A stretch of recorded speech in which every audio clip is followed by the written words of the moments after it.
Hey everyone, welcome back to the channel. Today we're making a soft, fluffy, 5 ingredient sandwich bread.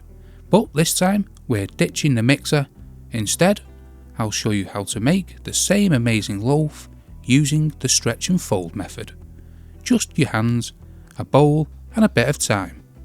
This one's for those who love getting their hands in the dough or just don't have a stand mixer lying around. Let's get into it. So, what makes great sandwich bread? You want a soft, even crumb, no big holes, a crust that's thin, golden and tender, and slices and holds up to anything from butter to grilled cheese. This recipe delivers all of that with just 5 core ingredients: flour, milk, sugar, oil, yeast and salt. And the best part? Stretch and fold takes the place of kneading. You'll be building structure slowly, whilst the dough relaxes and strengthens over time. It's hands-on, it's low stress, and it's kind of meditative, to be honest. Let's talk about the ingredients real quick. Whole milk adds softness and gives the crust that golden glow. Sugar helps lock in moisture and extends freshness. Olive oil adds richness and keeps the bread flexible. Bread flour. Go for a 13% protein if you can.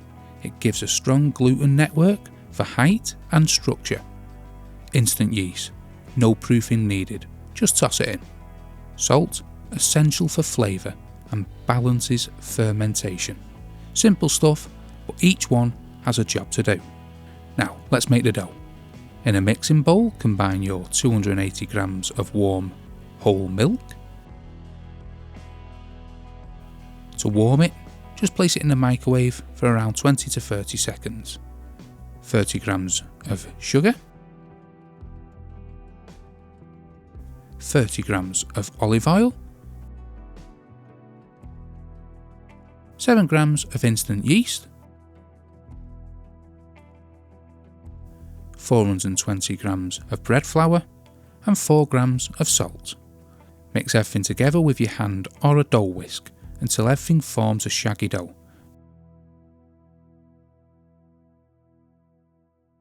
Don't worry if it looks rough, we're not kneading here. I always wet my hand and give it a good mix. If you do have a stand mixer, you could add all the ingredients and mix on low till combined and then high for 3 minutes. However, here we're focusing on the stretch and fold method, so we will cover and rest for 30 minutes. Then begin your first stretch and fold.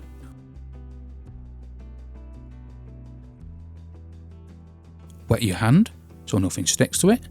Grab one side of the dough, stretch it up and fold it over. Rotate the bowl and repeat on all 4 sides.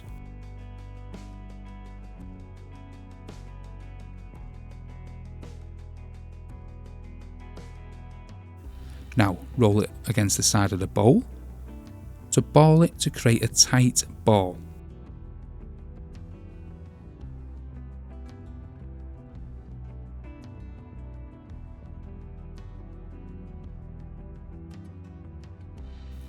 Let's cover it again and come back in 30 minutes.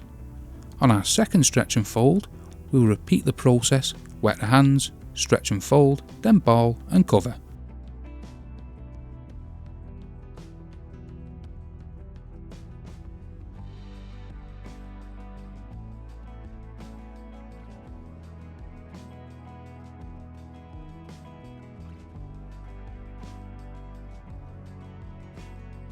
We're back for our third set of stretch and fold, and you can see the dough changing in appearance and feel.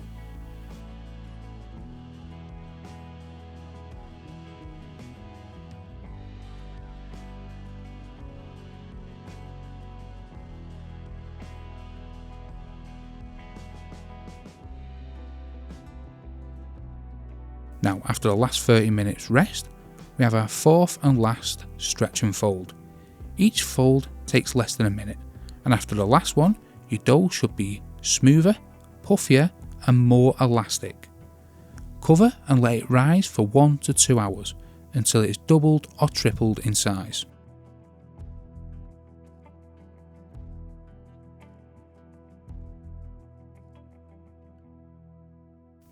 Once the dough is ready, lightly flour your surface and gently turn it out.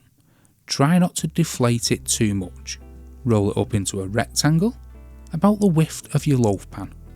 Flip it smooth side down, then roll it up tightly into a log.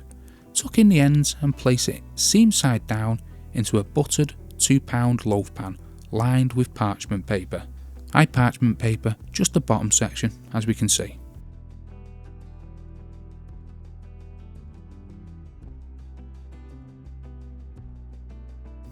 Cover and let it rise again until it domes just above the rim. This takes about an hour. But go by sight, not time here. If it's a hot day, keep an eye on it. Mine sometimes goes wild and overproofs before I even know it. But even if it's a bit over, it still tastes amazing. Preheat your oven to 350 Fahrenheit, that's 180 C. Bake for 25 minutes or until the top is lovely medium golden brown.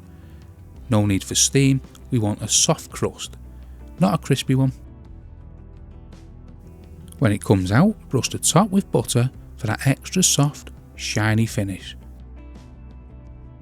Totally optional, but highly recommended. Now the hard part. Let it cool completely on a wire rack. Give it at least 2 hours. If you slice it too soon, it'll be gummy inside. Once it's cool, slice it up however you like. Mine's usually a bit wonky. That's just me being impatient. But it's soft, flexible and ridiculously tasty. It'll stay fresh for up to a week at room temp in a plastic bag. Don't refrigerate it, that dries it out. Want to freeze it? Pre-slice it and pop it in a zip top bag. Toast straight from frozen or for a few slices for sandwiches. Want to see how it stacks up against the stand mixer version? Here's a side by side of the crumb. Both are soft and fluffy, but the stretch and fold one has this beautiful hand-shaped feel I really love. So that's it. Sandwich bread, no mixer needed, just your hands, a bowl, a little patience. If you enjoyed this, give it a like. Don't forget to subscribe so you don't miss the next bake. Thanks for watching and happy bread making.